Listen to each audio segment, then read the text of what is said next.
Mais l'heure vient, c'est maintenant où les vrais adorateurs adoreront le Père en esprit et en vérité, car tels sont les adorateurs que le Père cherche.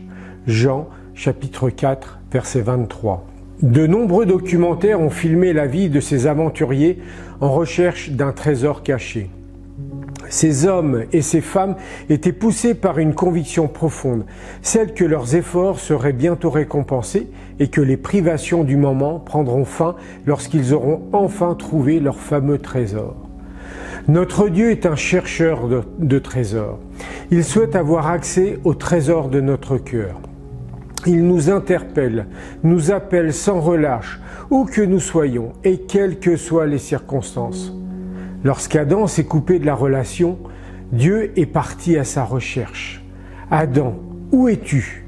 Ou plutôt, Adam, où en es-tu? Cette interpellation est constante. Je te cherche. Veux-tu maintenir la relation avec moi? Nous avons plusieurs outils pour maintenir cette relation avec notre Dieu. La prière, l'étude de sa parole, mais également d'autres outils comme prendre soin de ceux qui sont dans le besoin. À chacun d'alimenter sa relation de manière à ce qu'elle s'inscrive dans le temps. L'adversaire sait comment faire son travail de sape et comment couper régulièrement cette relation. Heureusement, nous avons un Dieu qui ne se lasse pas de chercher et il s'investit sans relâche pour se saisir du trésor de notre cœur. Non pas pour le posséder, ou pour s'enrichir, ou même pour le vendre, mais pour en prendre soin.